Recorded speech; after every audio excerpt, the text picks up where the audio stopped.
My girlfriend said, "You're suffocating me. I need to live alone for a while." I said, "I want you to be happy." Then I moved out that weekend. She started calling 2 weeks later when her rent was due, and I wasn't answering. Original post 29 mail got hit with the "We need to talk" text from Ashley, 27, on a Thursday morning. We'd been living together for almost 2 years in a nice 2-bedroom place. My lease, my credit check, but we'd been splitting everything 50-50 like clockwork. She sat me down that evening with this whole prepared speech about personal growth and finding herself. The highlights. "I feel like I'm losing my identity living with you. I need my own space to breathe. You're not doing anything wrong, but I'm suffocating. I need to live alone for a while. This isn't about us breaking up. I just need to rediscover who I am without someone always there." I sat there listening, nodding, asked if there was someone else. She got offended. "This is exactly what I mean. You're always so suspicious. I just need independence." Here's the thing. I'd been paying 70% of everything for months because her freelance photography business was building momentum. The utilities were all in my name. Internet, electricity, water, all auto-debited from my account, and she'd Venmo me her half, which had gradually become her third, then her quarter. "So what are you thinking?" I asked. "I found a studio downtown. It's perfect for me. I can move in next month. We can still date, just with space." I looked at her for a long moment. "You want me to move out?" "Well, it makes more sense for you to find something. This place is perfect for my photography equipment, and you work from home anywhere." The audacity. The apartment I'd lived in for 4 years that I'd furnished, where I'd set up my entire home office, was suddenly perfect for her needs. "Okay," I said, "I want you to be happy." Her face lit up. She hugged me, started talking about how this would make us stronger. That Saturday, I rented a U-Haul. Update 1. The look on Ashley's face when she came home from her photography workshop, which I later learned was brunch with her friends celebrating her brave decision, was priceless. Half the apartment was empty. My desk, my monitors, my entire office setup, gone.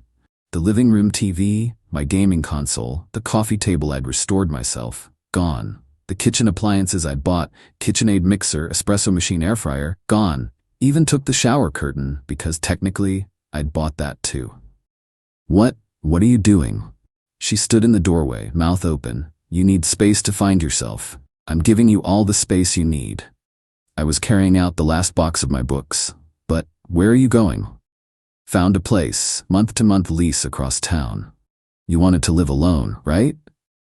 "I meant, I thought you'd stay here until I moved out next month." "Why would I do that? You're suffocating living with me. I'm fixing that immediately." She followed me to the U-Haul.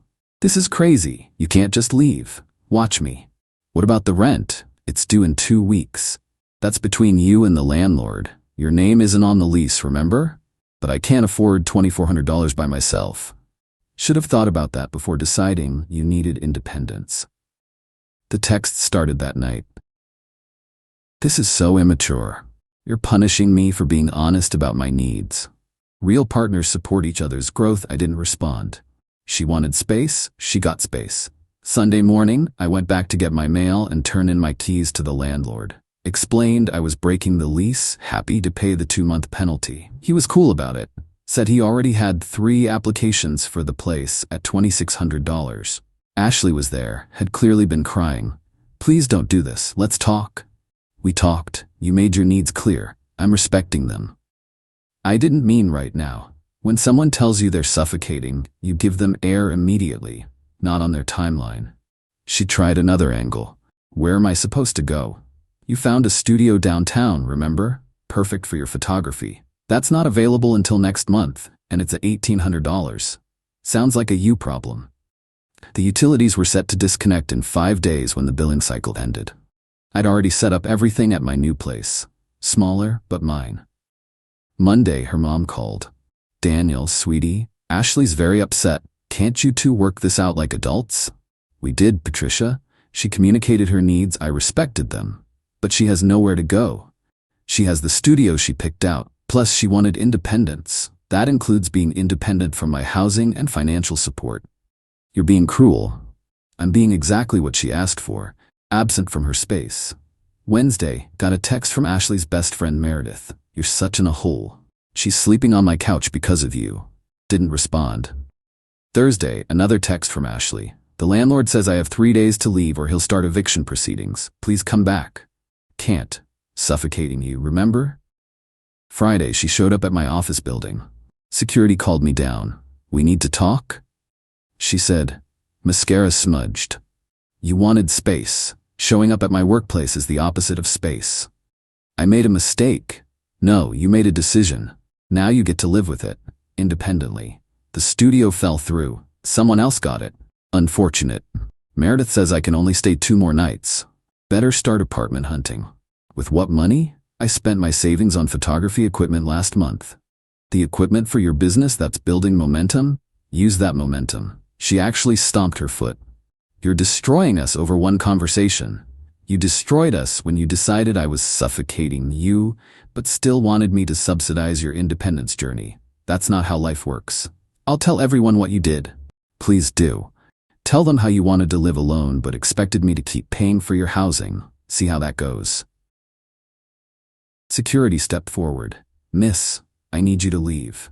The emails started that weekend, paragraph after paragraph about how I misunderstood, how she just needed some breathing room, how couples take breaks all the time. I forwarded them to spam. Update 2. 2 weeks passed. I was settling into my new place nicely. Smaller, yeah, but peaceful. No more finding photography equipment everywhere or pretending her artistic vision of leaving dishes for 3 days was valid. Then, Monday hit. My phone exploded. Missed calls from Ashley, her mom, Meredith, even her brother Tyler, who I'd met like twice. Finally listened to one voicemail from Ashley. Please call me back. It's an emergency. I need to talk to you. Against my better judgment, I called back. Thank God. She was crying. I'm in trouble. What kind of trouble? I wrote some checks for the studio deposit and first month. They bounced. And the landlord wants to press charges for check fraud. You wrote bad checks? I thought my client payment would clear in time, but they're delayed and now I owe $3,600 plus bounce check fees, and the landlord says if I don't pay by tomorrow, he's calling the police.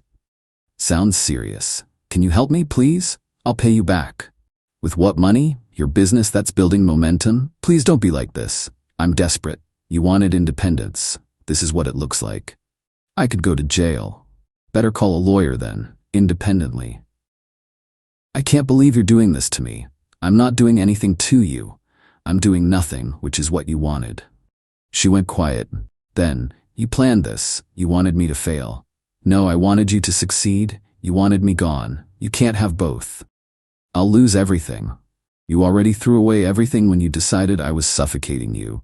That's not, I just needed space. You got it, all of it. Good luck with the landlord. I hung up.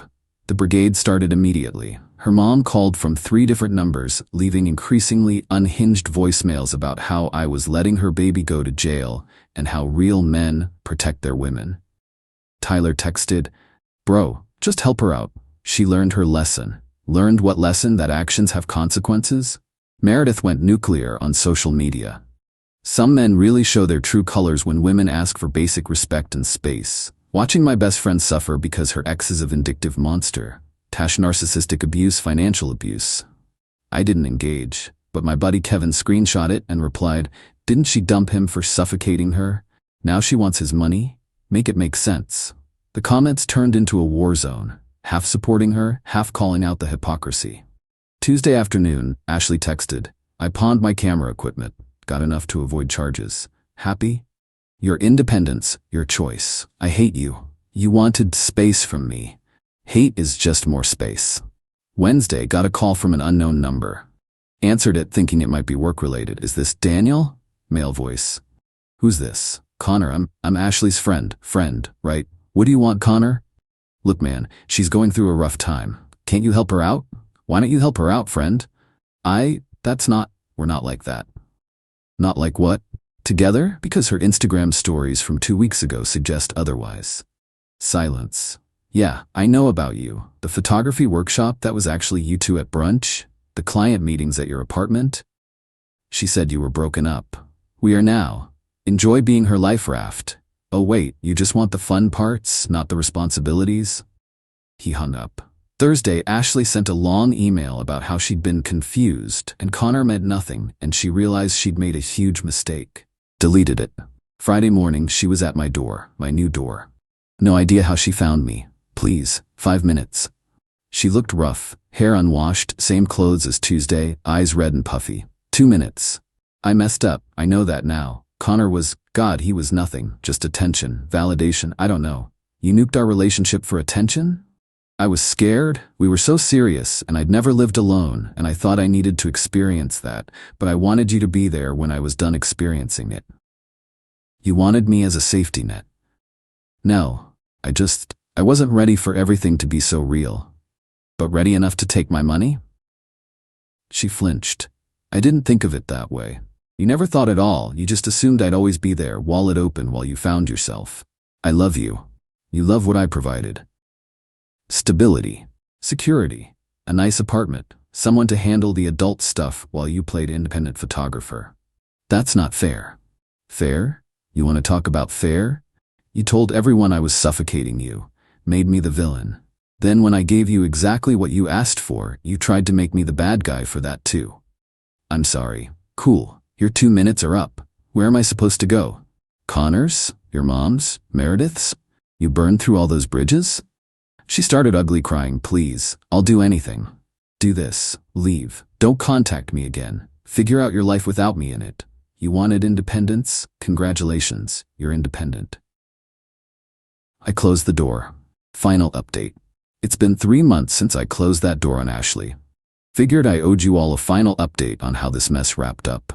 The first month after that doorway conversation was rough. Not gonna lie, Ashley went full scorched earth. Created this whole narrative online about how I financially abandoned her when she was trying to work on herself. Meredith led the charge, posting these long Instagram stories about emotional manipulation and control through money. The thing is, the truth has a way of coming out. Connor, apparently, wasn't interested in playing Ashley's game once she was actually single and broke. Dude ghosted her within 2 weeks of her being officially homeless. Someone, not me, leaked their text messages in the comments of one of Meredith's posts, Ashley begging Connor to let her stay with him saying he wasn't ready for that kind of commitment. The same dude she threw away our relationship for wouldn't even give her a couch to crash on. The comments flipped real quick after that. She moved back in with her parents. From what I heard through mutual friends, it wasn't pretty. Her dad was furious about the whole situation, especially the bounced checks. Made her get a full-time job at a camera store, retail, not photography. Her Instagram went from artist building her empire to dead silence. Meredith and Ashley had a falling out about a month later. Turns out Ashley couldn't pay back the $800 Meredith had loaned her for food and gas. When Meredith asked for it back, Ashley accused her of kicking her while she was down. They haven't spoken since. Patricia, Ashley's mom, sent me one last email about 2 months ago. Subject line, "You won." The email was short, "I hope you're happy." She's miserable. She cries every night. She lost everything because you couldn't forgive one mistake. I actually replied to that one. She didn't lose everything because I couldn't forgive. She lost everything because she threw it away with both hands, expecting me to catch it for her. I chose not to catch it. That's not winning. That's just choosing not to lose. She didn't reply. Last week, I ran into Ashley at a Trader Joe's. First time seeing her since the doorway incident. She was in the camera store uniform, buying the cheap wine she used to make fun of. We made eye contact. She looked like she wanted to say something. I just nodded and kept walking. But here's the weirdest part. Tyler, her brother, reached out last night. Not to berate me or beg for money. He wanted to thank me. This is weird, but Ashley finally admitted everything. The cheating, the manipulation, the expectation that you just bankroll her fantasy life. She's been in therapy and actually taking accountability now. Dad made it a condition of living at home. Anyway, I wanted to apologize for my part in harassing you. You did what you had to do. I thanked him for reaching out and wished him well. That's it. Am I happy? Not really. I don't take joy in watching someone crash and burn, even someone who hurt me, but I'm at peace with it. She wanted to play adult while keeping a safety net. She wanted independence, funded by dependence. She wanted to find herself while I paid for the search party. My new place is good. Started dating someone new, Jessica from my running club. She has her own apartment, her own job, and zero interest in finding herself at my expense. We take turns paying for dates. It's refreshing. The apartment Ashley and I shared? Drove by it last month. There's a young couple moving in. They looked excited, hopeful. I hope they do better than we did. Someone asked in my DMs if I regret being so harsh. Here's the thing, I wasn't harsh. I was exact. She asked for space, I gave her space. She wanted independence, I let her be independent. She wanted to live alone, she got to live alone. The fact that independence comes with bills and responsibilities isn't me being cruel. It's just reality. She confused wanting the aesthetic of independence with actually wanting independence. She wanted the Instagram story of brave woman finding herself, while I quietly paid for her journey of self-discovery. When I refused to be a silent investor in her fantasy, the fantasy collapsed. That's not revenge, that's just cause and effect. Ashley wanted to have her cake and eat it too, but she forgot she'd have to buy the cake herself once I left. Anyway, that's it. Story's over. No dramatic reconciliation, no revenge plots, no soap opera endings. Just a woman who wanted independence, getting exactly what she asked for, and discovering that independence is expensive when you're actually independent. Thanks for following along. Gonna go live my suffocation-free life now. Peace out.